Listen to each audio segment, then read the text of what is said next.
अगर चानोद को पानी चाहिए तो बहुत सिंपल सा है। जैसे नरेंद्र मोदी को जो सपोर्ट मिल रही है वो कहाँ से मिल रही है? मीडिया से, कॉर्पोरेट हाउसेज से, world economic forum, United Nations और बड़े बड़े जो एप्स्टीन फाइल वाले दरिंदों से। तो टोटल कंट्रोल एक एजेंडा है। उस एजेंडे को जो पूरा करने का काम कौन कर रहा है? आंगनबाड़ी वर्कर, आशा वर्कर, स्कूल का मास्टर, एसडीएम, तहसीलदार, एसपी, डीसी, थानेदार, यानी सरकारी डिपार्टमेंट में बैठे लोग ही इस एजेंडे को आगे बढ़ा रहे हैं। तो गांव में सरकारी डिपार्टमेंट की जितनी स्कीम आ रही है, फोकट का बंद कर दो, उनके दिए हुए सारे डॉक्यूमेंट सरेंडर कर दो और सरकारी कर्मचारियों को गांव से मतलब भगा दो और बैन कर दो। जिस दिन हमारे लोगों ने ये करना चालू कर दिया, उनके एजेंडा बंद हो जाएगा, वर्ल्ड इकोनॉमिक फोरम से प्रेशर आएगा, खुद ही सरकार गिरा देंगे। परंतु वो भरोसा था तो वो नकली नोट असली के बराबर चल गया। इसी तरह से ये लोग केवल भरोसे के दम पर नकली नोट चला रहे हैं और उसके बदले में सामान ले रहे हैं। जिस दिन पता चल गया इस नोट के बदले में बैंकों ने कुछ भी देना बंद कर दिया और ये नोट कुछ है ही नहीं है और ये डिजिट कुछ है ही नहीं है, उस दिन लोग असली धन मांगना चालू कर देंगे। हमारे भारत के कल्चर में कुछ इस तरह का प्रोविजन रहा है कि मान लीजिए आपने सेम गलती करी है तो ये देखा जाएगा आप कौन सी पोस्ट पर, आप कितने पढ़े लिखे थे, आपकी जिम्मेदारी क्या थी। आपको अगर किसी की सुरक्षा की जिम्मेदारी दी गई है और आपने तब ऐसा कोई काम कर दिया है कि किसकी सुरक्षा की हानि हुई है, तो आपकी सजा बाकी सबसे ज्यादा होगी। कोई बैंक वाले को बोल दो ये जनता सरकार मोर्चा वालों का घर है, वहां कोई घुसता नहीं। ऊपर हेड ऑफिस में बैंक वालों की वैसे हवा टाइट हुई पड़ी है। वित्त मंत्रालय वालों को जवाब नहीं आ रहा है। किसी पॉलिटिकल पार्टी के नेता से जाकर के बोलो, आप जाकर के बोलो कि देवेंद्र बला राय से बोलो, ओ भाई मेरे को उसकी बात का जवाब नहीं देना, वो फंस जाता है। पानी को भी व्यापार में लेकर आना, पाइपलाइन शहर को देना, सुविधा सारी शहर को देना, ताकि लोगों का ज्यादा से ज्यादा पलायन शहर में हो जाए और लोग जो अगली पीढ़ी है वो अपने आप को कमजोर मानने लग जाए। तो गांव असल में भारत का मालिक है, गांव का आदमी ही मालिक है, ग्राम सभा ही मालिक है। इस बात को एस्टेब्लिश करने के लिए आपको गांव को मजबूत करना बहुत जरूरी है। भारत को मजबूत करने के लिए इसमें दो चीजें आया करती थी, दूध बेच दिया, पूत बेच दिया, जमीन बेच दी, माँ बेच दी। ये दो शब्द हमने इसलिए लिए थे, पूरे समाज में एक संदेश चला जाए कि कोई भी व्यक्ति इन चीजों की खरीदारी ना चालू करे, क्योंकि इसका कोई मालिक नहीं है। तो जब करोड़ों रुपया खर्च करके कोई डॉक्टर बनेगा या अस्पताल खोलेगा तो उसका सर्वाइवल आपकी बीमारी और आपकी बर्बादी में ही संभव है। और उनको मालूम था कि गांव जब तक इकट्ठा रहेगा इनके ऊपर राज करना संभव नहीं है। तो गांव को अलग अलग मुद्दों पे पहले तोड़ दो, उसके बाद हर चीज के अंदर व्यापार घुसा दो और उनको आपस में एक दूसरे से मतलब ना पड़े, बल्कि बाहर से ही सारी मदद मिल जाए। तो इस तरह से हर गांव का शहरीकरण करना उन्होंने चालू किया। तो जो गांव था, जो भारत था, वो उजड़ना चालू हुआ। और सीखे हुए आदमी को तुम कॉमन सेंस का तो जवाब दे दो कम से कम कि भाई टिकरी बॉर्डर से 100 मीटर आगे लाशें कैसे पड़ी हैं और इधर एक भी आदमी क्यों नहीं मर रहा है। मुझे बताओ, सिंगू बॉर्डर से उधर आदमी मर रहे हैं और इधर क्यों नहीं मर रहे हैं। ये कॉमन सेंस कौन बताएगा? धूप, बोले वो तो धूप में रहते हैं किसान। तो गधो तुम भी बताओ ना कि खेत में काम करो और तुम उससे तुम्हारी भी इम्यूनिटी मजबूत होगी।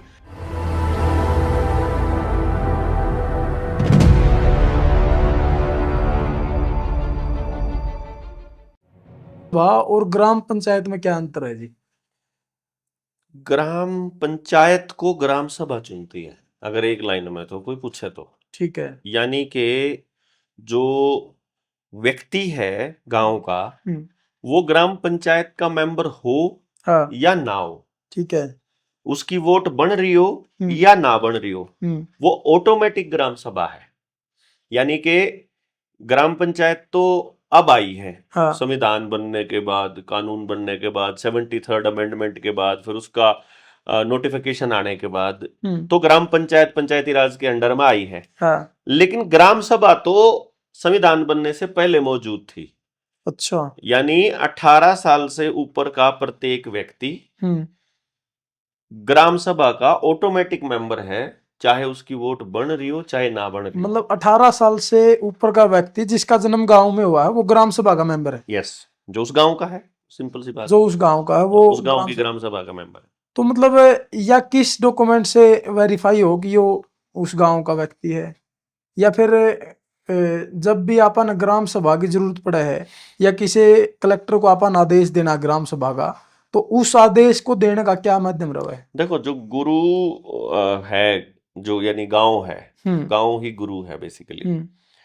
सबसे मुख्य जो हमारा माध्यम है भारत का, वो जबान है, क्योंकि कुदरत के नियम से चलता है भारत। और कुदरत में जो सबसे पावरफुल चीज है वो साउंड है, ध्वनि है। तो हम जो जबान दे देंगे, प्राण जाए पर वचन न जाए का जो रीत है, कि जो हम वचन दे देंगे वही सत्य है जो हम बोल देंगे। इसी चीज को अंग्रेजों ने पकड़ा, इसी चीज को समझा कि ये लोग जब तक जबान की वैल्यू इतनी रखेंगे तब तक इस देश को लूटना संभव नहीं है। तो इनको लिखित आदेश में लेके आना पड़ेगा, क्योंकि लिखित का क्या खेल है कि लिखित में सिद्धांत रूप नहीं चल सकता। लिखित में आपको कुछ ना कुछ इलैबोरेट करना पड़ेगा, कोई डेफिनेशन देनी पड़ेगी, कुछ बताना पड़ेगा कि आप इंस्टीट्यूशन किसको कह रहे हो, आप न्यायालय किसको बोलते हो, आप पंचायत किसको कहते हो, पंचायत मेंबर किसको कहते हो, ग्राम सभा किसको कहते हो, वो लिखित में देंगे तो लिखित में लूप होल निकालने आसान होते हैं। और मौखिक में जब हम सिद्धांत रूप में चलते हैं, जैसे गांव में मौखिक रूप में न्याय प्रणाली पे बात कर लेते हैं पंचायती राज में या पंचायत मतलब सिस्टम में, कि 5 जो लोग होंगे गांव के चुने हुए अलग अलग बिरादरी अलग अलग तबके से, वो 5 लोग पंच परमेश्वर का रोल अदा करेंगे और अब वो कुदरत के नियम के हिसाब से न्याय करेंगे। कुदरत क्या कहती है, कुदरती नियम क्या कहता है, उसी पे फोकस उनका रहेगा। बाय चांस किसी की बात इधर उधर हो जाए तो सबसे बड़ा जो रेफरेंस लिया जाएगा वो कुदरती नियम का लिया जाएगा, प्राकृतिक सिद्धांत का। परंतु कोर्ट में जब कोई निर्णय लेना होता है तो जज जो मतलब रेफरेंस लेगा वो संविधान का ले लेगा, कानून की किताब का ले लेगा, पुराने किसी आदेश का ले लेगा, तो वहां गड़बड़ होने के चांस ज्यादा हैं, लेकिन पंचायत के सिस्टम में गड़बड़ होने के कम है। जैसे ही फैसला इधर होने लगेगा कि भाई ये एक व्यक्ति का शोषण कर रहा है ये वाला फैसला, और उस पर जब बात होएगी तो वहां एकदम समझ में आ जाएगा सबको कि हाँ यार प्राकृतिक न्याय के विरुद्ध है, तो इसलिए अब हम इस पे नहीं देंगे, उसका दूसरा तरीका निकालेंगे। हमारे भारत के कल्चर में कुछ इस तरह का प्रोविजन रहा है कि मान लीजिए आपने सेम गलती करी है, तो ये देखा जाएगा आप कौन सी पोस्ट पर थे, आप कितने पढ़े लिखे थे, आपकी जिम्मेदारी क्या थी। यानी आपको अगर किसी की सुरक्षा की जिम्मेदारी दी गई है और आपने तब ऐसा कोई काम कर दिया है कि किसकी सुरक्षा की हानि हुई है, तो आपकी सजा बाकी सबसे ज्यादा होगी। अच्छा, यदि आप पढ़े लिखे हैं बहुत अच्छे से, आप गुरु हैं, ज्ञान देने का काम करते हैं और बहुत अज्ञानता भरा कोई क्राइम कर देते हैं, तो आपकी सजा उनसे ज्यादा होगी। ये हमारे यहाँ पर, और अब कानून तो ये नहीं कहेगा, कानून तो कहेगा सब बराबर है, पढ़ा लिखा अनपढ़ नेता या वो, जबकि जिसके हाथ में मान लो लिखित में हमने हिसाब किताब का फैसला दे दिया, जैसे फाइनेंस मिनिस्ट्री दे दी, फाइनेंस मिनिस्ट्री में अगर कोई घपला होगा पैसे का, तो उसको सबसे ज्यादा सजा मिलनी चाहिए, क्योंकि वो तो इसी काम पे बैठे थे। इस तरह तो फिर राम रहीम को भी जेल से बाहर आना नहीं चाहिए, कभी भी नहीं आना चाहिए। अगर जिस व्यक्ति को मतलब उसके ऊपर आरोप भी सिद्ध हुए हैं और वो सजा काट रहा है, फिर 17-18 बार पैरोल पे वो बाहर आ चुका है, तो फिर तो इस तरीके से मतलब उसको तो फांसी की सजा हो जानी चाहिए। फिर तो जो धर्म के नाम पर कोई दुकान चलाते हैं या कोई भी काम करते हैं और तब वो अधर्म का कोई काम करते हैं या कोई भी शब्द ऐसा बोलते हैं, तो उनको ज्यादा सजा मिलनी ही चाहिए।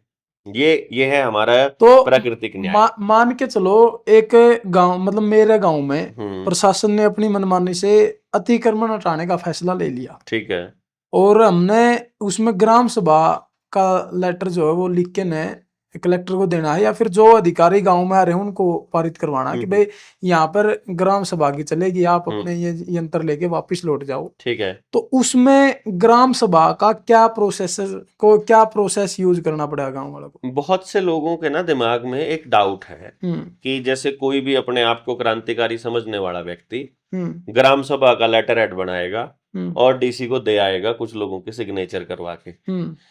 ये रास्ता बिल्कुल गलत है। ये ग्राम सभा नहीं है, ये तो वैसी ठेकेदारी है जैसे कोई संगठन बना के अपना काम कर लेता है। ग्राम सभा का मतलब ये हो गया कि 18 साल से ऊपर का प्रत्येक व्यक्ति उस फैसले में शामिल होना चाहिए।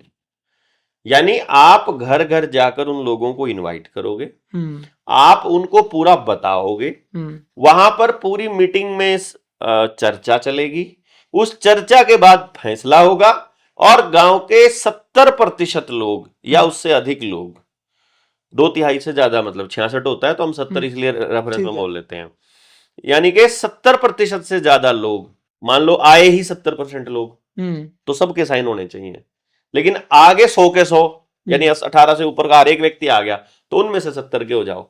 मतलब गांव में 1000 लोग यदि 18 साल से ऊपर की आबादी है तो आपको 700 लोगों के सिग्नेचर तो वहां चाहिए ही चाहिए। 700 लोग भी ऐसे जो उस मसले को समझते हो, ये नहीं कि वहां से फोन आएगा, हाँ जी राम बतेरी बोल रही है, हाँ जी अच्छा तो आपने ये साइन किया हुआ है अतिक्रमण हटाने वाले इस कागज पे ग्राम सभा वाले पे, अग जी कौन से पे, यो था, अजी हमने नहीं बेरा, वो तो आशीष आया था जिस साइन करा के ले गया था, गुंठा लगा के ले गया था, मतलब उसने बेरा भी नहीं, उसका गुंठा लाग जाए वो नहीं चलेगा, वो वहां शामिल होनी चाहिए, वो उस निर्णय के अंदर अपनी राय दे कि बताइए घर टूटना चाहिए कि नहीं टूटना चाहिए, वो कह रही नहीं टूटना चाहिए तो लिख, फिर नहीं टूटना चाहिए, और जब कोई पूछेगा तो तुझे बताना पड़ेगा। ऐसा करके जब गांव की आबादी का 70% आदमी जो भी बात कह देगा, वो सारे नियमों से, सारे कानूनों से ऊपर मानी जाएगी, क्योंकि मतलब गांव एक बिरादरी की तो है नहीं, तो एक बिरादरी 70% नहीं हो सकती गांव में, एक न्याय, एक आदमी के काम का कोई 70% नहीं होता, तो 70% पे सहमत तभी गांव होगा जब पूरे गांव की भलाई होगी उसके अंदर, तो पूरे गांव की भलाई से कोई भी सिस्टम कैसे मना कर देगा। तो फिर इतनी तो एकता अगर गांव वाइज वैसे हो जाए तो फिर तो वैसे ही नहीं कुछ कर पाएंगे। तो ये जो ग्राम सभा की मीटिंग करके फर्जी साइन करवा के और इतना जो घपला हो रहा है, इसीलिए हो रहा है, भ्रष्टाचार जो पंचायतों का हो रहा है, पॉलिटिकल पार्टियां रोज की रोज नई बन रही हैं, जो नए नए संगठनों के नाम पर जितना घपला हो रहा है, ये इसी वजह से हो रहा है कि वो गांव को जुड़ने नहीं देना चाहते। और जो आपने कहा कि 70% लोगों की अगर इतनी एकता हो जाए फिर तो कौन रोक देगा, तो यही इसीलिए तो ग्राम सभा सबसे बड़ी है कि वो गांव को जोड़ने का काम करती है, और पॉलिटिकल पार्टियां गांव को तोड़ने का काम करती है। जो ग्राम पंचायत है यानी सरपंच है और जो मेंबरान है वो गांव को तोड़ने का काम करते हैं, पॉलिटिकल पार्टियां तोड़ती हैं, मुद्दे इस तरह के उठाते हैं वो जिसमें समाज टूटता हो, और ग्राम सभा वो मुद्दे उठाते हैं जो गांव के काम के हो, तो जिसमें सबके बच्चों की भलाई की बात हो, सबके रोजगार की बात हो, सब यानी जो चीज सबके लिए सही है वो बात हो, उसमें 70% लोग आ जाएंगे, जिस दिन गांव इकट्ठा हो जाएगा सबकी तो जो पावर। ग्राम पंचायत द्वारा ग्राम सभा की जो मीटिंग बुलाई जाए वो फर्जीवाड़ा है, वो फर्जीवाड़ा है। ग्राम पंचायत ग्राम सभा की मीटिंग बुला ही नहीं सकती।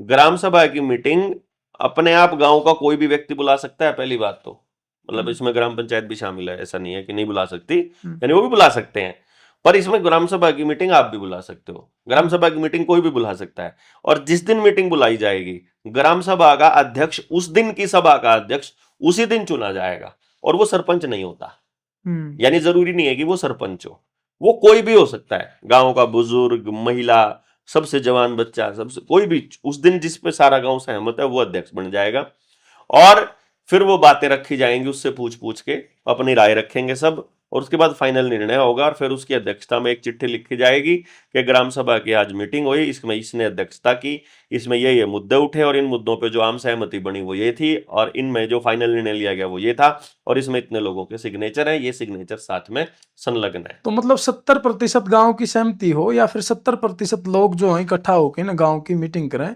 वो ग्राम सभा की मीटिंग है। गांव की मीटिंग तो 70 से ऊपर होगी तो ही ग्राम सभा की मीटिंग मानी जाएगी। 10, 20, 50, 100, 200, 500 लोग अगर गांव की मीटिंग करते हैं, अगर 1000 लोगों का गांव है और उसमें 500 लोग अगर मीटिंग करते हैं तो भी ग्राम सभा की मीटिंग नहीं मानी जाएगी वो। अच्छा, मतलब उसको सक्सेसफुल मीटिंग नहीं मानेंगे। ग्राम सभा का मतलब गांव, वो गांव नहीं है ना, वो 500 लोग हैं। 70% लोगों को गांव माना जा सकता है। 30% में कोई खेत में गया था, कोई बीमार था, कोई शहर गया था, किसी को ड्यूटी पे जाना था, कोई और काम करने थे, किसी की जिम्मेदारी और रही, भाई तुम डंगरों का काम देख लियो जब तक हम ये संभाल के आए। तो ऐसा करके 30% लोगों को इसलिए दिया गया है कि पता उनको भी है, शामिल वो भी है, लेकिन वो इसमें नहीं आ पाए, या बाय चांस वो आशीष ने मीटिंग बुलाई थी, वो आशीष को कहता है कि इसने बुला रखी है तो मैं नहीं जाऊंगा, इस टाइप के लोग होंगे तो बात अलग है। अदरवाइज बाकी मीटिंग तो किसी व्यक्ति की बुलाई हुई मीटिंग मानी जाएगी। जिस तरह चन्नत गांव में जो धरना चल रहा है जी, उसमें ग्राम सभा क्या रोल अदा कर सकती है अपना? ग्राम सभा का सारा रोल है। देखो, जो सिस्टम है उसको जब तक ये पता नहीं होगा ना कि भाई मैं आश्रित हूं इन लोगों के ऊपर।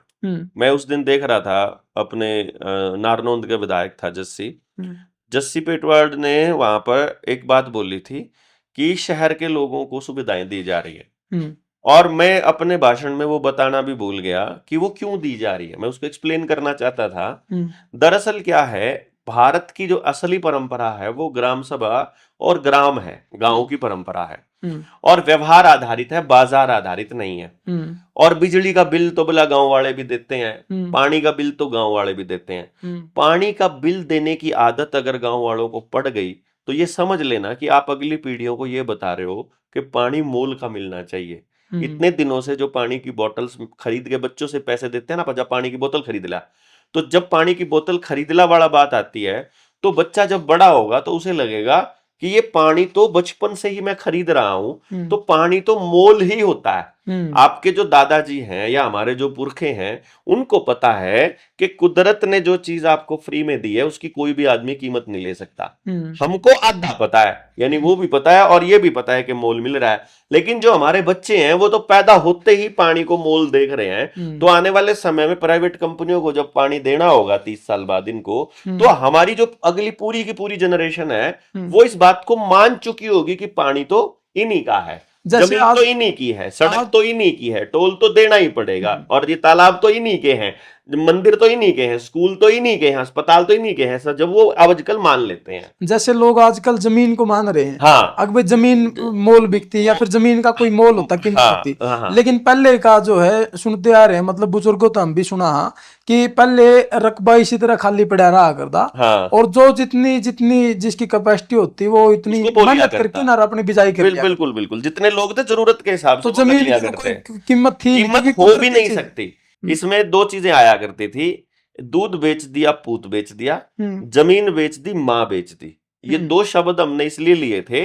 कि जो सबसे जरूरी चीजें हैं, और पानी का तो मोल पॉसिबल है ही नहीं है, तो ये इसलिए लिया गया था ताकि पूरे समाज में एक संदेश चला जाए कि कोई भी व्यक्ति इन चीजों की खरीदारी ना चालू करे, क्योंकि इसका कोई मालिक नहीं है, जमीन बनाने वाला कोई व्यक्ति नहीं है, जमीन बनाने वाला कोई संगठन, कोई सरकार नहीं है, तो इसकी रजिस्ट्री करने का अधिकार किसी के पास नहीं होना चाहिए, इसका मालिकाना हक किसी के पास नहीं होना चाहिए।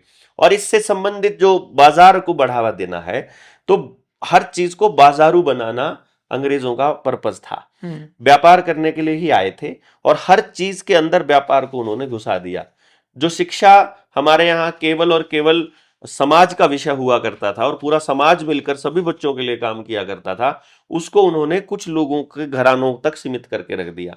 स्वास्थ्य इसी तरह से कुछ लोगों के घरानों तक सीमित कर दिया, राजनीति कुछ घरानों तक सीमित कर दी, प्राकृतिक संसाधनों के ऊपर कब्जा कुछ लोगों पर वो कर दिया, तो बाकी जनता जो है वो एक भिखारी के तौर पे प्रेजेंट कर दी, और हर चीज का मोल रखने वाले, हर चीज का अधिकार रखने वाले लोग, घरानों को उन्होंने ताकत दे दी। तो अब वो जो घराने हैं वो आपस में एक नेक्सस बना के, आपस में एक गेम खेल के कि हम लोग सारे इकट्ठे हैं, वो उन लोगों को बताते हैं कि तुमको कितना कोयला मिल सकेगा, तुमको कितना पानी मिलेगा, तुमको कितना अनाज मिलेगा, तुमको कितना तुम क्या कहाँ जा सकते हो, तुम कहाँ नहीं जा सकते हो, किसका राशन कार्ड बनेगा, किसका पीला कार्ड बनेगा, किसका आयुष्मान बनेगा, किसको खाते में जाएगा, किसके नहीं जाएगा, कौन अपनी खेत बीज पाएगा, कौन नहीं बीज पाएगा, कौन ट्यूबवेल लगा पाएगा, किसको बिजली का कनेक्शन मिलेगा, कौन फसल बेच पाएगा, कौन नहीं बेच पाएगा, ये सारा का सारा काम वो लोग तय करने लग गए, और बाकी लोगों ने सोचा कि शायद पावर इन्हीं के हाथ में है।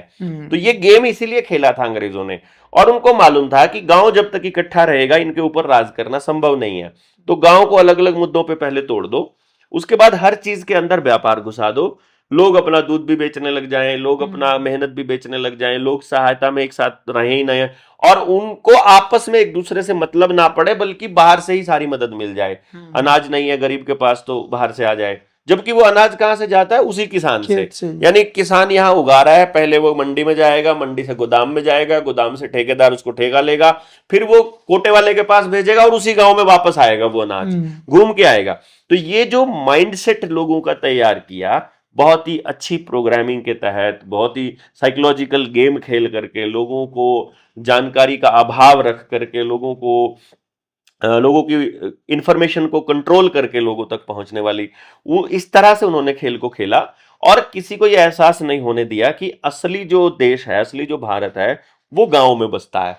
तो गांव को उन्होंने शहर बनाने के सोच लिया। अब लोगों को पता चला कि नहीं भैया, शहर में तो कुछ नहीं है, गांव में ही है जो कुछ है।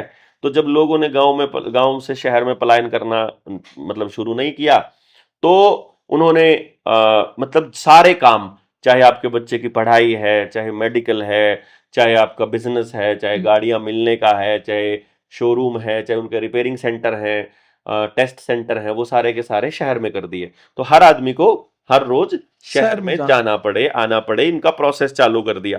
तो लोग, कुछ लोग थे जो परेशान हो गए कि ये बंदा भी शहर डेली जा रहा है पढ़ने के लिए, ये जा रहा है, मेरा बच्चा पढ़ने के लिए जा रहा है, मेरी दुकान भी शहर में ही है, इसका काम भी शहर में ही है, 2-3 भाइयों का काम शहर में है, तो रोज सुबह निकलो शाम को आओ, इससे बढ़िया शहर में ही मकान ले लो। और इस तरह से लोगों ने शहर में शिफ्ट होना शुरू किया, कुछ ने किराए पर, कुछ ने अपना खरीद करके। और इस तरह से पलायन जब चालू हुआ तो गेम प्लान ये रहा। अच्छा, उन लोगों ने देखो शुरू शुरू में तो बहुत से लोगों ने ऐसा किया था कि वोट अपनी गांव में रखी थी, मतलब अपनी जड़ों को वो छोड़ना नहीं चाहते थे। और गांव का आदमी टैक्स दे रहा है सबसे ज्यादा शहर को। बाद में जब देखा कि ये पलायन और ज्यादा मजबूत करना है तो शहर की जमीनों की कीमत बढ़ा के दिखा देना, गांव की जमीन को वैसे ही रख देना, गांव में सस्ती कर देना। फिर दूसरा थोड़ा सा और करेंगे, थोड़ा ट्रायल किया उन्होंने कि एक रिंग रोड बना देते हैं या बाईपास बना देते हैं, और बाईपास के आसपास की जमीन को महंगा दिखाना। कुछ लोग दिल्ली से आकर के खरीदेंगे, इतनी महंगी बिक गई, तो आसपास की जमीन और महंगी हो जाना। तो लोगों को लगा कि बहुत पैसा आ रहा है, नगर निगम में आ गई है, अब ये म्युनिसिपल कॉरपोरेशन का हिस्सा बन गई है, अब शहर में आ गई है, अब यहाँ प्लॉट कटेंगे, अब यहाँ ग्रुप हाउसिंग सोसाइटी बनेगी। ऐसा सोच करके लोगों ने वो पैसा इन्वेस्ट करना चालू किया इस तरह से। और वो जो गांव था, जो पहले गांव की बाउंड्री थी, जो खेत थे, वो सारे के सारे गांव में काउंट होते थे। अब जैसे ही वहां से कोई रिंग रोड जाना चालू हो गया, उसके आसपास का एरिया कॉरपोरेशन में आना है शहर में। तो इस तरह से हर गांव का शहरीकरण करना उन्होंने चालू किया। तो जो गांव था, जो भारत था, वो उजड़ना चालू हुआ। शहर भारत का हिस्सा कभी नहीं रहे। शहर थे केवल गलत काम करने के लिए। शहर में फिल्म देखना है, शहर में जाओ, रंडीबाजी करनी है, शहर में जाओ, जुआ खेलना है, शहर में जाओ, आपको और सामान बेचना है, जो फालतू एक्स्ट्रा पड़ा हुआ है वो धकाना है, तो शहर में धकाया हो। ये काम के लिए शहर होते थे। गांव में कभी कोई गलत काम नहीं होता था। गांव के लोग मिलकर के अपनी व्यवस्था बनाया करते थे। और अभी भी आज के टाइम पर भी अगर देखोगे, सबसे कम गलत काम गांव में होते हैं और सबसे ज्यादा गलत काम शहर में होते हैं। चोरी, डकैती, लड़की छेड़ना, लूटपाट मचाना, पिस्तौल दिखाना, ये सारे काम सबसे ज्यादा आज भी शहर में हो रहे हैं। तो शहर असल में अंग्रेजों के बनाए हुए अड्डे थे, ब्रॉथल्स जहां हुआ करते थे, और गांव लोगों के लिए भारत के लोगों की जगह थी। तो भारत के लोग शहर जाना पसंद भी नहीं करते थे। मुझे भी वो टाइम याद है जब मैं छोटा होता था, तो गांव का कोई बंदा, अगर मैं पढ़ने के लिए असंध भी जाता था, तो मुझे किसी ने वहां सिनेमा हॉल में अगर गांव का किसी बंदे को देख लिया, तो बंदा मुझे बोलता होता था, गांव में किसी को बताना मत कि मैं फिल्म देखने आया हुआ था। फिल्म देखने वाले को ही इस तरह का समझते होते थे। और वो आज पता चलता है हम लोगों को कि मुसलमानों ने सिनेमा को क्यों बैन किया था, और हमारे पुरखे सिनेमा देखना क्यों बैन करते थे। क्यों आजकल मोबाइल बैन करना कितना जबरदस्त जरूरत बन गया है माँ बाप की। तो उसको इसलिए अब समझते हैं कि असल में ये ब्रेन वॉश का और माइंड प्रोग्रामिंग का एजेंडा है, जिसको हमारे लोगों ने बैन किया था। और वो बैन करके फिर दोबारा एंटर कर गए, और वो शहर के जरिए आए, और शहर सड़कों के जरिए आए, और वो टैक्सेस के जरिए आए। तो जो पानी का जो मसला चानोद का जो आप बता रहे थे कि पानी को भी व्यापार में लेकर आना, पाइपलाइन शहर को देना, सुविधा सारी शहर को देना, ताकि लोगों का ज्यादा से ज्यादा पलायन शहर में हो जाए, और लोग, जो अगली पीढ़ी है, वो अपने आप को कमजोर मानने लग जाए। मैंने अपनी स्पीच में जब चानोद में गया तो पूछा था, वहां स्पीच से पहले गांव के लोगों से पूछ करके फिर मैंने स्पीच में बताया भी था कि उस गांव की जो हिस्ट्री है वो 1000 साल से ज्यादा पुरानी है। यदि वहां कुछ नहीं मिलेगा तो लोग पलायन कर जाएंगे। तो जहां वो जाएंगे वहां उनकी कोई हिस्ट्री नहीं है, वहां गर्व करने लायक कुछ नहीं है, और वहां वो कभी नहीं बता पाएंगे कि मालिक हम हैं। तो गांव असल में भारत का मालिक है, गांव का आदमी ही मालिक है, ग्राम सभा ही मालिक है। इस बात को एस्टेब्लिश करने के लिए आपको गांव को मजबूत करना बहुत जरूरी है, भारत को मजबूत करने के लिए। और इसीलिए शहरों की असलियत को समाज के सामने लाना जरूरी है। और जो तंत्र में बैठे लोग हैं, विधानसभा, लोकसभा या संसदीय क्षेत्र में, उन सबका काम यही है कि वो ज्यादा से ज्यादा मतलब शहरीकरण करने पे लगे हुए हैं। गांव को भी प्लॉट काटने चालू कर दिए हैं और सारा बर्बादी की दिशा में लेकर के जा रहे हैं। तो ये एक बड़ा प्रोपेगेंडा है, जिसको मैं कहता होता हूं, हमेशा बताता हूं कि अपने गांव को उजड़ने से बचाने के लिए ये एकमात्र रास्ता है। और पानी यदि आपको चाहिए, और अगर चानोद को पानी चाहिए, तो बहुत सिंपल सा है कि सरकार, जैसे नरेंद्र मोदी को जो सपोर्ट मिल रही है, वो कहां से मिल रही है? मीडिया से, कॉरपोरेट हाउसेस से, world economic forum, United Nations, और बड़े बड़े जो एप्स्टीन फाइल वाले दरिंदों से। उन दरिंदों का एजेंडा है टोटल कंट्रोल, पानी के ऊपर टोटल कंट्रोल, भोजन के ऊपर टोटल कंट्रोल, बिजली के ऊपर टोटल, एनर्जी जितनी भी है, गैस के ऊपर टोटल कंट्रोल, पेट्रोल डीजल के ऊपर टोटल कंट्रोल, लोगों के आवे जावे पर टोटल कंट्रोल, जमीनों पर कंट्रोल, पैसे की ट्रांजैक्शन सीबीडीसी जैसे आ रहा है उस पर टोटल कंट्रोल। तो टोटल कंट्रोल एक एजेंडा है।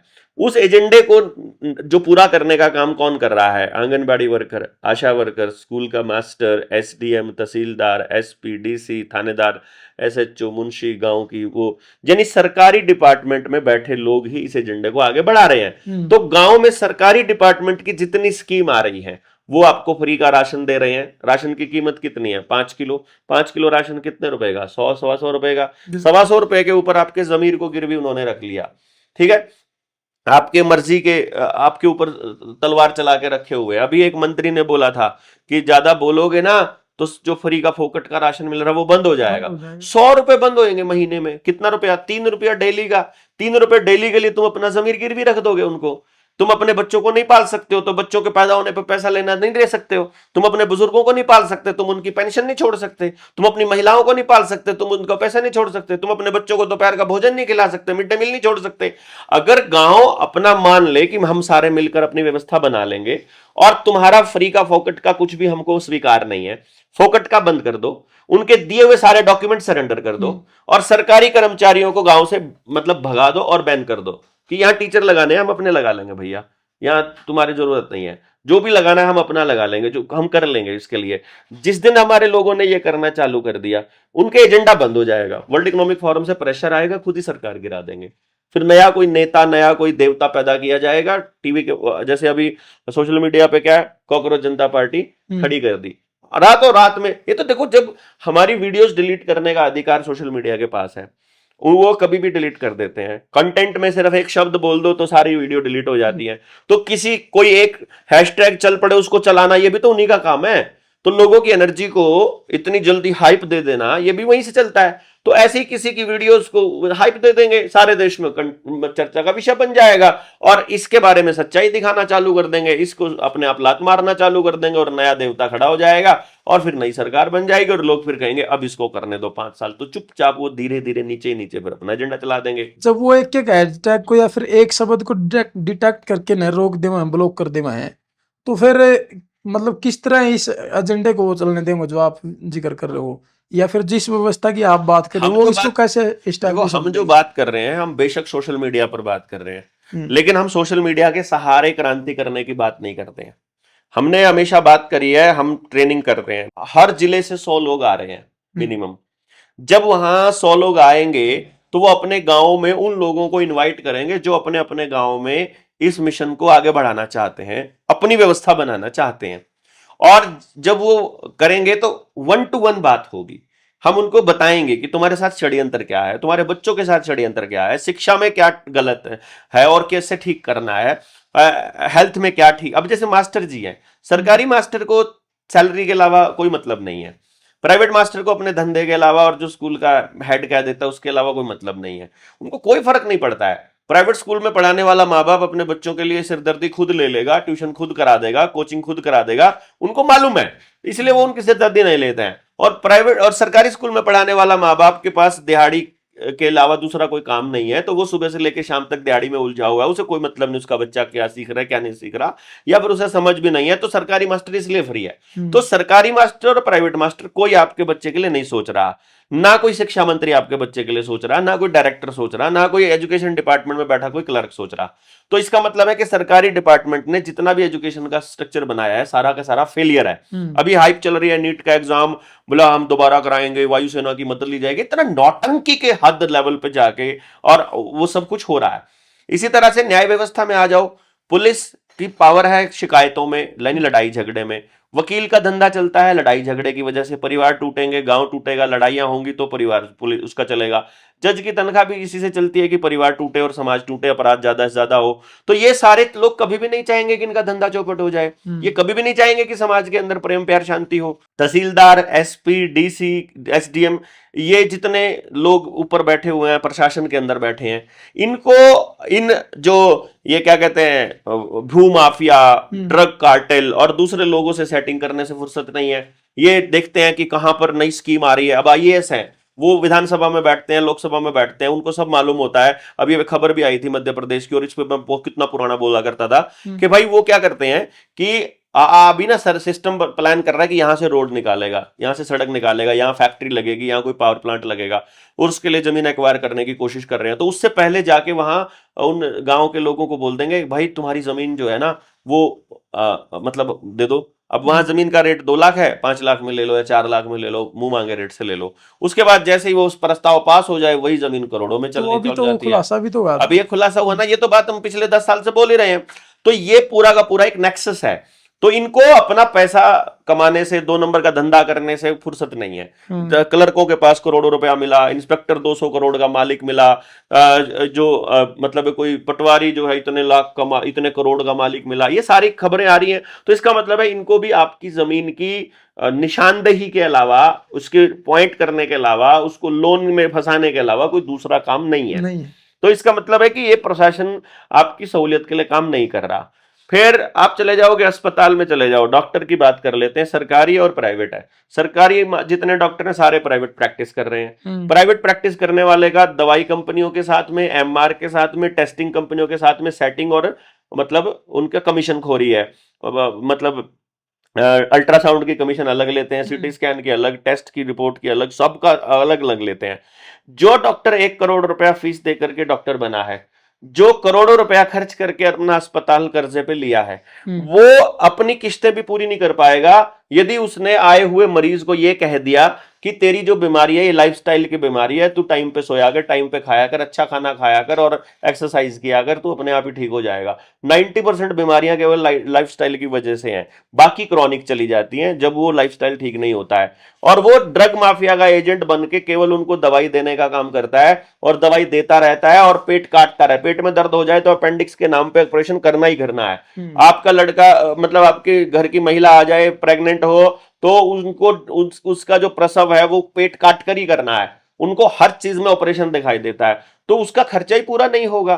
तो जब करोड़ों रुपया खर्च करके कोई डॉक्टर बनेगा या अस्पताल खोलेगा, तो उसका सर्वाइवल आपकी बीमारी और आपकी बर्बादी में ही संभव है। तो आप सोच कर देखिए, डॉक्टर आपकी सेहत के लिए काम नहीं कर रहा है, कभी करेगा भी नहीं अगर इस तरह का डॉक्टर होगा। अपना बिजनेस चाहिए, अपना बिजनेस चाहिए। तो पंचायती हो गया, प्रशासनिक हो गया, मास्टर जी शिक्षा हो गया है। खेती में भी अगर आप सारे इंस्ट्रूमेंट्स, खेत में ड्रोन से लेके tractor, petrol, diesel, motor, machine, बिजली, अगर ये सब चीजें इस्तेमाल करोगे तो आपको पता चलेगा सारी की सारी टेक्नोलॉजी और ये मशीनें एक ही आदमी की है, रॉकफेलर की। तो रॉकफेलर की फैमिली कभी नहीं चाहेगी कि खेत में बिना उसकी कंपनी के कोई और बीज पड़े।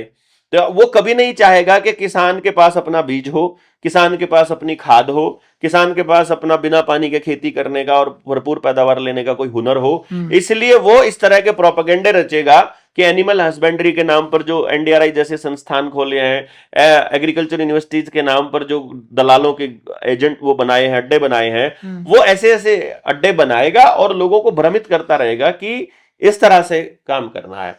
तो यहां हर सिस्टम का हर अंग जो है वो समाज को बर्बाद करके ही जी सकता है। यदि वो समाज बर्बाद करके ही जी सकता है तो समाज के लोगों को खुद आगे आकर के अपने समाज को बढ़ाने का, आगे बढ़ाने का जिम्मा लेना पड़ेगा। और इसीलिए फिर हम गांव में बताएंगे कि बताओ तुम्हारे लिए कौन करेगा, बाहर का कोई व्यक्ति कर नहीं सकता है, तुमको खुद करना पड़ेगा। तुमको करने के लिए समझ चाहिए, समझ के लिए समय चाहिए। जिसके पास समय हो वो 14, 15, 16 को आ जाओ, उसके बाद तुम्हारे गांव में समय देंगे। जो हमने गांव में काम किया है, लोगों से पूछा है, प्रॉब्लम्स का सोल्यूशन दिए हैं, उनके ऊपर अपने अपने गांव में शुरू करेंगे। तो आज वार्ता शुरू करते हैं और अगले 3 साल में भी अगर गांव को समझ में आ जाता है तो आपको पता चलेगा कि ये सोशल मीडिया की जो जरूरत है ये अब बिल्कुल खत्म हो जाएगी।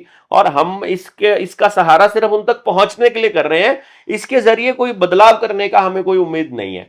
बदलाव तो ग्राउंड पर रहकर बात करके और खुद से कुछ एक्शन लेकर ही होने वाला है।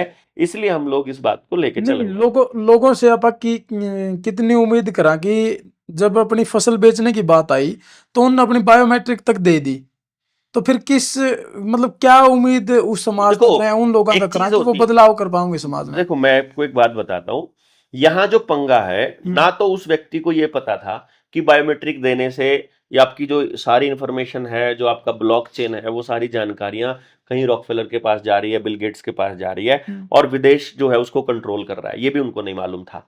डेटा कलेक्शन क्या काम करता है ये भी उनको नहीं पता है। सेंसिटिव डेटा किसको कहते हैं ये भी नहीं पता है।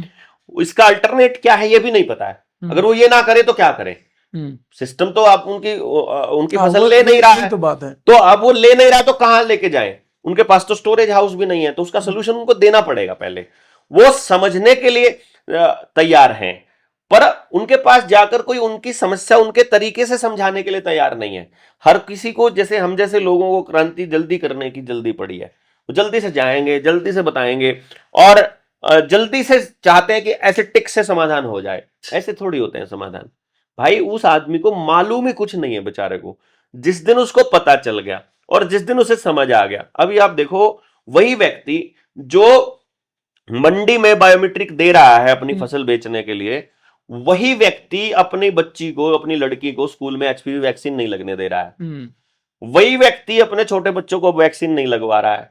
वही व्यक्ति कोरोना की तीसरी डोज लगाने के लिए तैयार नहीं है।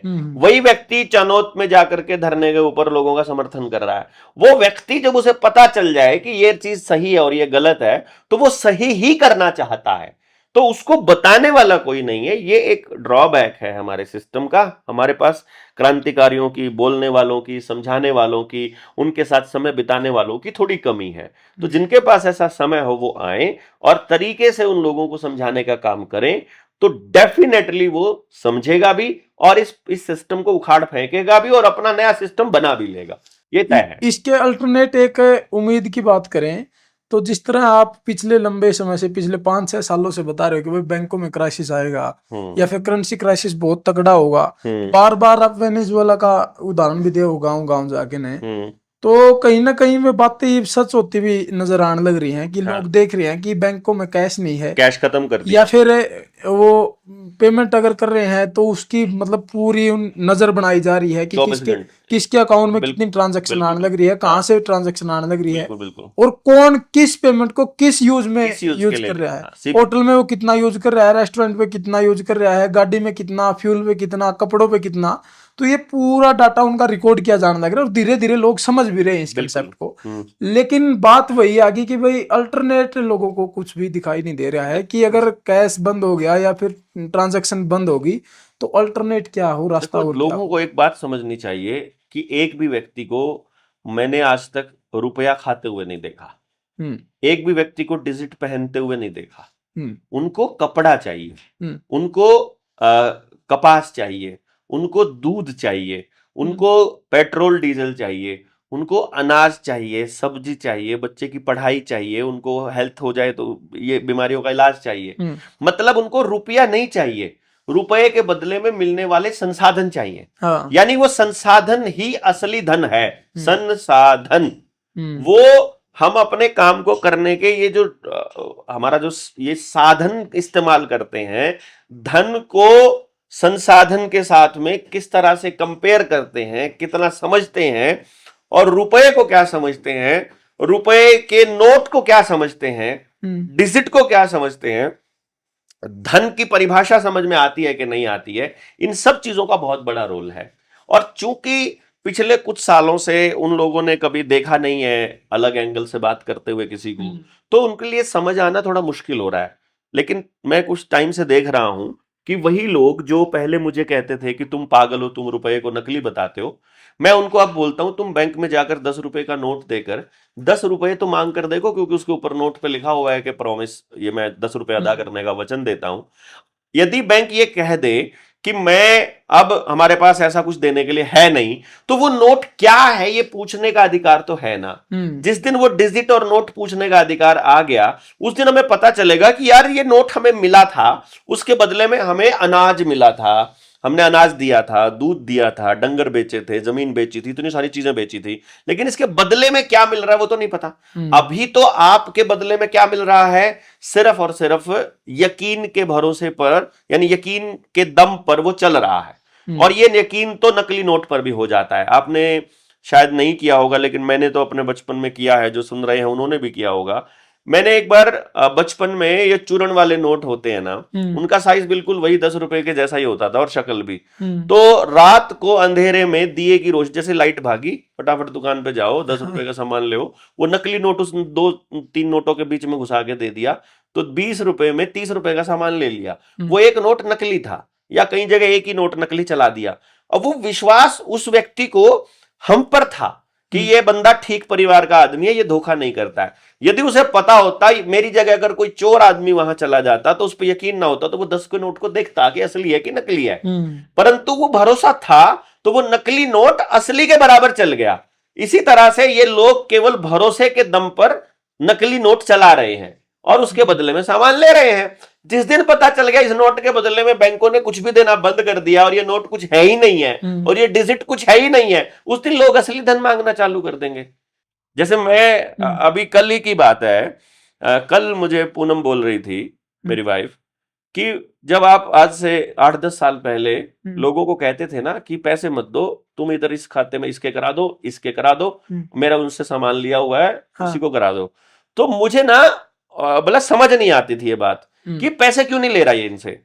ये पैसे ले ना, अपना काम किया है किसी का, हमने काउंसलिंग करी है, तो मैं पैसे नहीं ले रहा हूं तो किसी को देने के लिए ले रहा हूं, मतलब सीधा सीधा देने के लिए। मतलब ऐसा नहीं है कि मैं पहले घर पे रखूंगा फिर उसको खर्च करूंगा ना, मैं खर्च पहले कर रहा हूं। चीजें मुझे जरूरत है, मैंने विश्वास बनाया हुआ है, उस विश्वास के दम पर उनको मालूम है कि हमें वापस कुछ ना कुछ दे देगा। मैंने ये भी कहा जरूरी नहीं मैं पैसे दूं, पर इतनी कीमत की चीज दे दूंगा तुमको, मैंने ये भी कह करके। तो वो भरोसे बनाने की वजह से अब मैं जब उनको जो मुझे देना है वो मैं किसी ना किसी धन के रूप में ही देता हूं, और वो इतना गजब का मेरा सर्कल बन गया कि मुझे पैसे की जरूरत पड़ती नहीं है। अब पूनम बोलती है कि मुझे पहले नहीं लगता था कि भाई, पहले ऐसा लगता था कि क्यों ऐसा करते हो, लेकिन अब समझ आया कि ये तो बहुत यही असली जो है हमारा विनिमय का जो तरीका था। और ये जो साधन है खाली, जो ये रुपए के नोट है, ये केवल विश्वास के दम पर चल रहे हैं, ये धन धुन इसके पीछे कुछ है नहीं है। जो कर्जा है वो सारा फर्जी है, ये तो मान ही लिया सबने। तो इस तरह से सबको कर्ज मुक्त करने की जब हम बात करेंगे और सबकी जमीनें बचाने की जब हम बात करेंगे, भारतीयता को बचाने की बात करेंगे, खेत को, भाईचारे को, परिवार को, समाज को, गांव को बचाने की जब हम बात करेंगे, तो रुपए का मसला भी इसमें आएगा। और जैसे जैसे समय बीत रहा है लोग समझ रहे हैं कि ये सारा फर्जीवाड़ा है, बैंकिंग एक बहुत बड़ा फर्जीवाड़ा है। जो आप बता रहे हो कि भाई वस्तु विनिमय जो है वो प्रणाली अपना लेनी चाहिए, इसका मैंने खुद ने भी अपने जीवन में प्रैक्टिकल उदाहरण देखा है। जिस तरह आप लेन देन करो, मेरा लेन देन भी तकरीबन उसा ही रहा है। मान के चलो कि मेरे पास कोई 30,000 रुपए आ गए या 50,000 आ गए या 1 लाख आ गए, तो वो मैंने उन सब को पहले एडवांस पेमेंट कर दी जिनकी आगे भविष्य में जरूरत पड़ सकती है। जैसे मेरा गाड़ी का मैकेनिक है, उसको मैंने एडवांस पेमेंट कर दी 3 सर्विस की। मेरे पास ही पेमेंट थी, मैंने उसको एडवांस दे दिया। अब बेल्ला ये तू एडवांस रख ले, और जब भी मैं सर्विस करवाऊं तो इनमें जितना खर्च होता रहा वो मेरा तो कटता रही है। और जब भी मैंने मतलब आगे चल के ना भविष्य में जब भी जरूरत पड़ी, एक टाइम ऐसा आया कि गाड़ी ने सर्विस की जरूरत है, मेरे पास पेमेंट नहीं है, तो उसमें विश्वास बन गया। वो जब एडवांस देके गया था तो वो अपने आप घर से गाड़ी लेके गया, सर्विस करके वापस ले। ऐसे की जरूरत नहीं। जो वस्तु विनिमय प्रणाली है वो कहीं ना कहीं स्ट्रेस फ्री जीवन भी अपन दे। एग्जैक्टली, उसमें भटक रहे नहीं। बिल्कुल बिल्कुल, अगर विश्वास है अपने पास। और एक चीज और नोटिस, ये स्ट्रेस फ्री, जैसे घर के जो मेन खर्चे हैं वो 3-4 खर्चे हैं। जिस तरह रसोई का खर्च है, गाड़ी का खर्च है, स्कूल की पढ़ाई है, फीस है, कपड़े हैं, जूते हैं, ये जो इस तरह की जो मूलभूत सुविधाएं हैं, अगर इनमें अपन विश्वास बना लिया तो वस्तु विनिमय प्रणाली अगर अपन चला ली तो फिर जिंदगी में चिंता, भड़क, स्ट्रेस कुछ नहीं ना। अब इसको कैसे समझेंगे आप? अब मैं, क्योंकि जब ये आने वाले समय की जरूरत है कि आप लोगों को इस तरह नॉलेज हो जाएगा जब, तो पता चलेगा कि हमारा जो दिमाग है वो कुछ भी नया, कुछ भी क्रिएटिव, कुछ भी कंस्ट्रक्टिव केवल तब कर सकता है जब हमारी सांसें धीमी हो, जब हम रिलैक्स हो, जब हम एकदम मतलब सब कुछ चीजों से फ्री हो। ठीक है, ये केवल तब कर पाते हैं। अब इसको मैंने देखा कि जब व्यक्ति को सर्वाइवल मोड पे रहना हो, सवेरे उठते ही भागना, आना, पैसे इकट्ठे करना, ईएमआई इसके लिए देना, इसके लिए देना, इसके लिए देना, खर्चे इकट्ठे कर, ये कर रहा है जब, तो वो सर्वाइवल मोड में है, वो फाइट एंड फ्लाइट के मोड में है, तो वो कुछ भी नया नहीं बना पाएगा। वो गुलामी करेगा, बीमार होगा, स्ट्रेस आएगा, डिप्रेशन में जाएगा, परिवार टूटेगा और जितने भी उसके अंदर नेगेटिविटी है उसकी पूरे जीवन का साइकिल पूरा नेगेटिव हो जाएगा। ये है प्रोसेस, ये है इसका खेल जो इस तरह से काम करने का। हाँ। परंतु जैसे ही आप फ्री हो जाओगे, रिलैक्स हो जाओगे, खुश रहना चालू करोगे, तब आपको नया क्रिएटिविटी आएगी कि आपको करना क्या चाहिए, जीवन कैसे जीना चाहिए, क्या सही है क्या गलत है। गलत के खिलाफ खड़ा होना पड़ेगा, खड़े होंगे, आप बोलेंगे। जो कुछ लोग कहते हैं डरते नहीं हो आप, भाई डरते हैं तो भी बोल रहे हैं, नहीं डरते हैं तो भी बोलना पड़ेगा। यदि आपको गलत और सही का पता है तो आपको बोलना ही पड़ेगा, ऑप्शन ही नहीं है।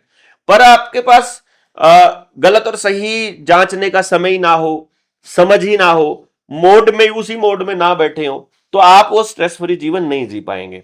इसलिए इन लोगों ने हमारे जीवन को इस तरह से मतलब मॉडिफाई किया, इस तरह से डिजाइन किया कि ये लोग 24 घंटे दौड़ में लग जाएं, रैट रेस में, और कभी भी अपनी असलियत को ना पहचान पाए कि इंसानी जीवन किस लिए मिला है।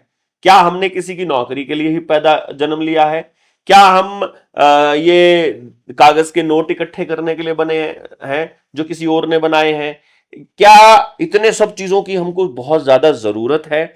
और जरूरत है तो अब ऐसा क्या हुआ कि सबने इकट्ठा करके देख लिया तो सब कर्जदार हो गए, सब बीमार हो गए, अपराध ही अपराध, नशा ही नशा, परिवार भी टूट रहे हैं, गांव भी खराब हो रहे हैं, सारा कुछ। तो अब क्या इतना सब करके देख लिया ना, तो एक बार ठहर करके बैठ करके चर्चा करके देख लेते हैं।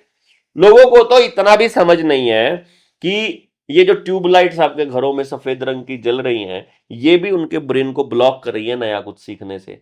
सड़कों के ऊपर स्ट्रीट लाइट पे जो सफेद लाइटें हैं, जो मोबाइल की जो एलईडी के अंदर लाइट है, जो आपके टीवी स्क्रीन पे एलईडी की जो लाइट है, जो आपके लैपटॉप पे, आपके टैबलेट पे, आपके जो गाड़ियों के हेडलाइट्स में, आपकी गाड़ी के अंदर वाली जो लाइट है, वो सारी की सारी उन्होंने ब्लू लाइट वाली व्हाइट लाइट डाल दी है। तो उसके अंदर आपके हार्मोन को डिस्टर्ब करने का, मेलाटोनिन को कम बनाने का, आपकी नींद को साइकिल को खराब करने का, बॉडी साइकिल खराब करने का पूरा सिस्टम डाल दिया है। तो इस तरह से हमें समझ आएगा जिस दिन, उस दिन हमें समझ में उस दिन लगेगा कि भाई इन सब चीजों से मुक्ति के लिए तो आपको स्ट्रेस फ्री होना बहुत जरूरी। जैसे अभी आप बैठे हुए हो, सामने जो लाइट है ये आपको परेशान कर रही है, आंखों में चुभ रही है, सारा कुछ है। अब आप मेरे आंखों में देखो, स्ट्रेस बिल्कुल बिल्कुल शून्य है, और इसको लगाते ही आप इसको देखोगे, ब्लू लाइट फिल्टर का ये चश्मा है, इसको देखोगे ना, जैसे ही एकदम आंखें एकदम रिलैक्स हो जाएंगी कि ओहो, ये मतलब एक्चुअली जो मतलब कितना स्ट्रेस पड़ रहा था, कितना वजन पड़ रहा था, और वो स्ट्रेस एकदम खत्म हो गया, नॉर्मल हो गया, बिल्कुल एकदम नॉर्मल हो जाएगा। तो आपका नींद का साइकिल इसी वजह से गड़बड़ाता है, नींद नहीं आती है, या निद्रा की है, और इसलिए हार्मोन्स की गड़बड़ है। और पाइनियल ग्लैंड जो है वो सारे हार्मोन्स को कंट्रोल करने का काम करती है, और इनका सारा अटैक पाइनियल ग्लैंड पे है। तो इतना समझना पड़ेगा हम लोगों को कि भाई एक एक चीज कोई अगर हमें दे रहा है, कोई फ्री में दे रहा है, तो उसका क्या मोल चुकाना पड़ेगा। आज हमें चुकाना ही पड़ रहा है, तो हमारी अगली पीढ़ियों को क्या चुकाना पड़ेगा। हम जो कर रहे हैं उसका इंपैक्ट अगले 50 साल में क्या होने वाला है, जो वो कर रहे हैं उसका इंपैक्ट क्या होने वाला है।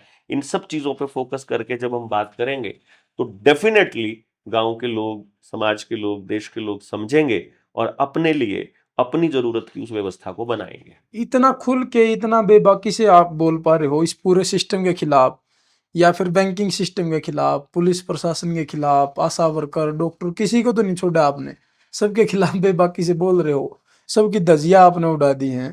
तो कोई भी आपके अगेंस्ट कार्रवाई क्यों नहीं हो पा रही है? लोगों में ये बड़ा सवाल है कि भाई अगर कोई मतलब एक बार भी किसी एक आंदोलन में, किसी एक धरने पर भी अगर कोई एक व्यक्ति एक टिप्पणी भी गलत कर दे तो उसको भी पुलिस वहां से उठा ले जावा है, या फिर उसके खिलाफ भी बहुत बार कार्रवाई कर दी जावा है। लेकिन आप इतना धड़ाले से इनकी धज्जियां उड़ा रहे हो, लेकिन कोई कार्रवाई नहीं हो रही आपके ऊपर। इसके 2-3 कारण है। इसका पहला कारण तो यह है कि मेरे खिलाफ इनको कोई दस्तावेज नहीं मिल रहा, क्योंकि जो ये फंसाएंगे तो किसी न किसी दस्तावेज के आधार पर फंसाएंगे। ठीक है, अब मैं किसी को अडानी का पालतू कुत्ता कहता हूं, मैं तो उसका नाम नहीं लेता हूं, लोग समझ जाते हैं कि उसका अडानी का पालतू कुत्ता कौन है। मैं किसी को तड़ीपार कह रहा हूं, मैंने तो नाम नहीं दिया, कोई दस्तावेज है नहीं मेरे खिलाफ, कोर्ट में कैसे जाओगे? मैंने कहा तड़ीपार ऐसे बोला, तो तड़ीपार ऐसे बोला। अब एक ही तड़ीपार थोड़ी है इस देश के अंदर, एक ही अडानी ने पालतू कुत्ता थोड़ी पाला होगा, अडानी के तो बहुत सारे कुत्ते होंगे। ठीक है, उद्योगपतियों को पालतू कुत्ता बोलूंगा वो समझ जाते हैं कि ये उद्योगपतियों का पालतू कुत्ता है। जब मैं डॉक्टर कॉम के बारे में बोल रहा हूं, मैं चाहता हूं कि डॉक्टर कॉम मेरे खिलाफ मुकदमा करे। जैसे मानहानि का मुकदमा कर दिया था लाला हरामदेव के ऊपर, जब वो इस एड्स इसके बारे में बता रहा था, कोरोना वाले मसले पर दवाई बता रहा था। ठीक है, अब मेरे खिलाफ करो ना। आईएमए ने मेरे खिलाफ भी मोर्चा खोला था जब मैं इसको कोरोना को और वैक्सीन को फेक बता रहा था। अपना एक चैनल है, पंडित जी हैं उसके हेड, आई डोंट रिमेम्बर उस चैनल का नाम नहीं याद मुझे। बकायदा पूरा कैंपेन चलाया, आईएमए के 3-4 डॉक्टरों को बिठाया और मुझसे पूछा कि तुम्हारे पास क्या डॉक्टरी की, तुम्हारे पास क्या एक्सपीरियंस है। मैंने कहा मेरे पास तो, मैं नेचुरोपैथ हूँ और मैंने आयुर्वेद भी सीखा है। मेरे पास नेचुरोपैथ की तो डिग्री डिप्लोमा भी है, लेकिन आयुर्वेद का डिग्री डिप्लोमा नहीं है, लेकिन सीखा हुआ है। और सीखे हुए आदमी को तुम कॉमन सेंस का तो जवाब दे दो कम से कम, कि भाई टिकरी बॉर्डर से 100 मीटर आगे लाशें कैसे पड़ी हैं और इधर एक भी आदमी क्यों नहीं मर रहा है। मुझे बताओ, सिंगू बॉर्डर से उधर आदमी मर रहे हैं और इधर क्यों नहीं मर रहे हैं। ये कॉमन सेंस कौन बताएगा। धूप, वो बोले वो तो धूप में रहते हैं किसान, तो तुम लोगों को बताओ ना कि धूप में रहो तो तुम भी ठीक रहोगे। मैं उस आईएमए के डॉक्टर को कह रहा हूं और वो उसका दिमाग बनना आ गया कि अरे क्या तुमने खुद कहा उन्हें तो इनकी इम्यूनिटी मजबूत है। कैसे उनकी इम्यूनिटी मजबूत, वो तो धूप में रहते हैं, वो तो खेत में काम करते हैं इसलिए मजबूत है। तो गधो तुम भी बताओ ना कि खेत में काम करो और तुम, इससे तुम्हारी भी इम्यूनिटी मजबूत होगी। तुम उनको एसी के अंदर क्यों रखे हुए हो पूरी की पूरी पीढ़ी को, और तुम क्यों उसको हवा पानी से दूर रखे हुए हो।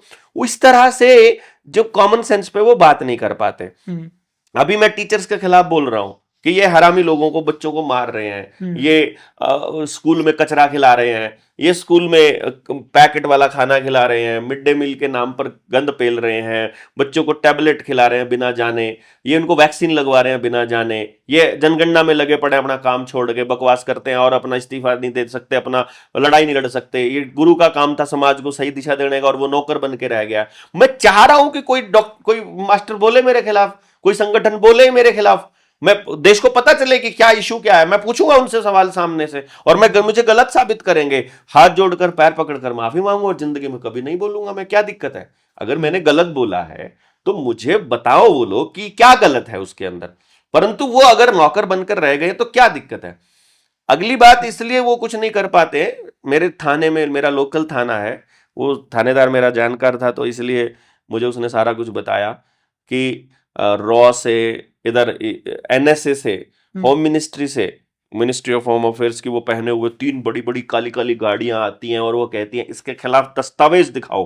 कोई कंप्लेंट नहीं है थाने में बुलाना, कोई पुरानी पेंडिंग पड़ी हो, किसी ने इसके खिलाफ करी हो, वो ऐसी पड़ी हो, कोई नहीं है। और तो करता क्या है ये, बोला हमको नहीं मालूम है, किसी से पैसे का लेन देन नहीं है मेरा, कोई लेन देन नहीं है, कोई रिटर्न लेन देन नहीं। मैंने आज तक अपना अकाउंट नंबर नहीं दिया। 2014 में सरकार बनते ही लेन देन बंद कर दिया सबसे। लेन देन बिल्कुल शून्य है। तो मैंने आपसे कभी पैसा नहीं मांगा, मैंने आपको कभी दिया नहीं। मेरे से कोई मांगने आ जाए मेरे बस नहीं है, मैं अपने पर रखते ही नहीं है, मैं अपने पास पैसा मेरे से मांगने कोई फायदा नहीं। लेकिन आपका लाइफस्टाइल तो बहुत अच्छा है। तो मैं काम करता हूँ ना, लग्जरी चीजें यूज मैं काम करता हूँ भाई, उसका काम, उसके लिए काम करता हूँ। मैं कोई पब्लिक से डोनेशन वाले पैसे से थोड़ी खर्च अपना लग्जरी लाइफ जीता हूँ। मैं अपनी मेहनत करता हूँ। आप मेरी एक अपॉइंटमेंट की फीस 1.5 लाख रुपए है। जिस टाइम मोर्चा शुरू किया 1.25 लाख रुपए थी उस टाइम पे। और मैं जब उस टाइम पे भी मेरे 2 साल वेटिंग रहती थी जब मैंने इसको काम किया था। तो मैं अपनी मर्जी से एक अपॉइंटमेंट में मैं 2 घंटे बोलने का, प्राइवेट स्कूलों में जब मैं जाता था सेमिनार देने के लिए, पुराने सेमिनार पढ़े होंगे, एक सेमिनार का फीस 3.5 लाख रुपया था। 2 घंटे बोलने की फीस लेता था मैं 3.5 लाख रुपया। 3.5 लाख रुपया में क्या खर्च कर लूंगा मैं लग्जरी लाइफ लीजन में। मुझे क्या दिक्कत है, अगर मैं महीने में 2 सेमिनार करता हूं तो 7 लाख रुपया आ रहा है ना मेरे पास। तो 7 लाख रुपए में मैं लग्जरी लाइफ नहीं जी सकता। मैं 50 लाख की गाड़ी की इंस्टॉलमेंट नहीं दे सकता। 45,000 रुपए तो बनती है खाली। मैं चंडीगढ़ जैसे शहर में नहीं रह सकता। मैं अब उसमें 1 लाख रुपए का तेल नहीं फूक सकता।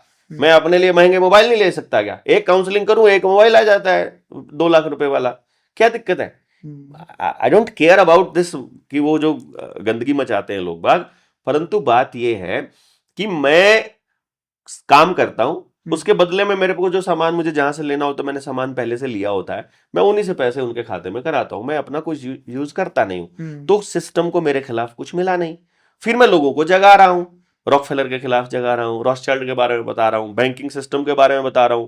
जो बताया है, जो लिखा है, जो बोला है उसका कोई जवाब उनके पास है नहीं, रिटर्न जवाब दो, रिटर्न मांगा है रिटर्न दे दो, रिटर्न जवाब नहीं दे रहे हैं। सिस्टम बोल नहीं रहा है कि अगर इसको छेड़ दिया कोरोना वाले केस में अंदर किया था, पूरा देश जाग गया था, अभी करो बैंकिंग वाले केस में, बिना कंप्लेंट के, बिना लिखित में दर्ज करवाए मुझे दाखिल किया, सॉरी पकड़ के ले गए, उठाया, पूरा दिन पीटा, हमारे 5 साथी और थे मेरे साथ में, उन सबको पीट के और छोड़ दिया, सिर्फ ये कह करके कि तुमको ज्यादा हीरो नहीं बनना है, तुमको आज लीडर बनाएंगे, तुम्हारा ये करेंगे, लीडर ही निकालेंगे।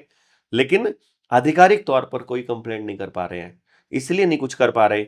फिर सबसे ज्यादा अगर वो उनको खतरा होता है तो इस बात से होता है कि आदमी की औकात चेक करो, इसकी औकात से ज्यादा का इसको ऑफर दे देंगे। मेरे बैंक अकाउंट में ट्रांजैक्शन 0 मिलती है, 0 आदमी को मल्टीप्लाई करो 100 गुना 2000 गुना 0 ही मिलता है।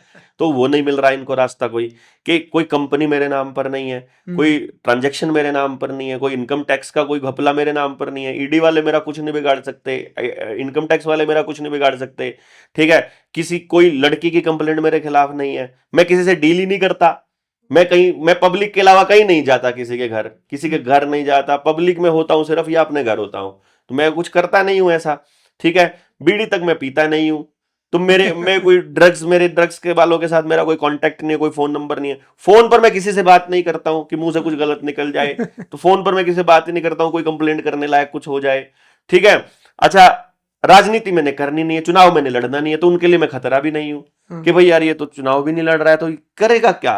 अच्छा, मेरा विजन इतना बड़ा है जो 1000 साल से पहले पूरा होना नहीं, मान लो है, मैंने विजन अगले 15 साल में पूरा होना नहीं, इनकी सरकार 5 साल की है, ये तो 5 साल में जो खतरा दिखता है उसको तो ये टारगेट करते हैं, जो 15 साल में टारगेट होने वो इनको खतरा नहीं दिखाई देता, तो जो खतरा दिखाई नहीं दे रहा उनको लग रहा है चुनाव इसने लड़ना नहीं, पार्टी इसकी है नहीं, करेगा कौन। आके सीआईडी वाले आते हैं अपनी मीटिंग्स के अंदर, देखते हैं 100-200 लोग थे, उनको ये नहीं पता है कि रोज नए लोग आ रहे हैं, ठीक है, तो वो 100-200 लोग थे, 100-200 लोगों के सामने 3 दिन बोल के चला गया, 3 दिन के बाद उन लोगों से पूछते हैं कि तुम क्या करना चाहते हो, वो सीआईडी वाले बोलते हैं हमें तो समझ नहीं आया 3 दिन में ये क्या करना चाहता है, वो जो अपने साथी होते हैं वो भी कहते हैं हमें भी समझ नहीं आया करना क्या चाहता है।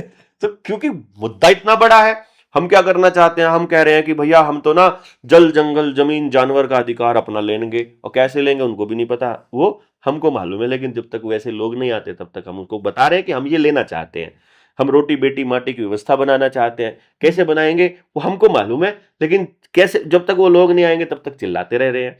वो कह रहे हैं खेत खेड़ा खाप की आधारित व्यवस्था हम बनाना चाहते हैं, हम कह रहे हैं शिक्षा स्वास्थ्य न्याय राजनीति खेती और धर्म, यहां से पूंजीवाद का खात्मा करना है, हमें मालूम है कैसे करना है, हमको पता है गांव में कैसा आदमी चाहिए, एक आदमी चाहिए ये वाला काम करने वाला, एक आदमी चाहिए ये वाला काम करने वाला, जैसे अपनी टैलेंट है कि हम किसी भी बच्चे का टैलेंट 3 साल की उम्र में बता सकते हैं, तो अब हमें पता है कि इस वाले काम को इस टाइप का आदमी बढ़िया से कर सकता है, वो आदमी जिस दिन मिल जाएगा हम समझ जाएंगे इस गांव में तो ये हल हो गया, फिर इस गांव में भी ये हल हो गया, और इस तरह से हम लोगों को इनवाइट कर रहे हैं कि भाई तुमको भी अगर यही काम करने हैं तो तुम एक बार जुड़ करके पहले समझो, पहले समस्या को समझो, समस्या के कारणों को समझो, समाधान तुम नहीं करना है। तो मैं कहता ही नहीं कि मैंने कुछ करना है, मैंने जब कुछ करना नहीं, मैंने पैसे लेने नहीं, मैंने दुकान चलानी नहीं, मैंने चुनाव लड़ना नहीं, मुझे कोई पद चाहिए नहीं, मुझे कोई संगठन बनाना नहीं, मुझे कुछ नहीं करना है, मुझे कुछ चाहिए नहीं, मैं कुछ दे नहीं सकता, मैं कुछ करूंगा नहीं, तुमको ही करना है, तुम्हारा गांव है, तो उनको ये समझ में नहीं आ रहा है इसका किस बेस पे वो मेरे को क्या रोकेंगे वो मुझे। तो फिर आपकी क्रांति तो सिर्फ सोशल मीडिया वीडियो तक सीमित रहेगी, लग रहा है आपको। एचपीवी वैक्सीन में देखो 99.99 लोगों ने अपने बच्चों को वैक्सीन नहीं लगवाया,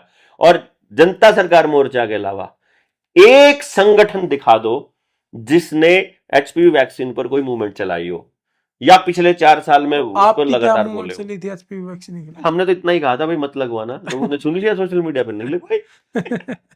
अगर आप कह रहे हो ये सोशल मीडिया की कैंपेन है, अगर इतना बदलाव हो रहा है, लोग अपने आप जाकर के बैंक वालों को, रिकवरी वालों के लिए लठ घर में रख ली लोगों ने, ठीक है, गाड़ी रास्ते में रुकवाने की किसी की हिम्मत नहीं, कोई बैंक वाले को बोल दो ये जनता सरकार मोर्चा वालों का घर है, वहां कोई घुसता नहीं, ऊपर हेड ऑफिस में बैंक वालों की वैसे हवा टाइट हुई पड़ी है, वित्त मंत्रालय वालों को जवाब नहीं आ रहा है, कोई किसी पॉलिटिकल पार्टी के नेता से जाकर के बोलो, आप जाकर के बोलो कि देवेंद्र बलाराय से बोलो, ओ भाई मेरे को उसकी बात का जवाब नहीं देना, वो फंस जाता है, उसको मालूम है कि वो जवाब नहीं देगा, वो हमारे मुद्दों पर बोल के दिखा दे, कोई पॉलिटिकल पार्टी का आदमी इस लेवल पर बोल के दिखा दे, किसी कोई जवाब दे, कोई आ जाए, मैं इन्वाइट करता हूं कोई भी आदमी, कोई भी पॉलिटिकल पार्टी का व्यक्ति पॉडकास्ट में मेरे साथ आ जाए मेरे चैनल पे और मेरे सवालों के जवाब दे दे, ये थोड़ी क्रांति है कि जो लोग इतना जाग रहे हैं, खुद से बता रहे हैं और उनको पता है कि यार इसकी बात का असर लोगों पर हो रहा है।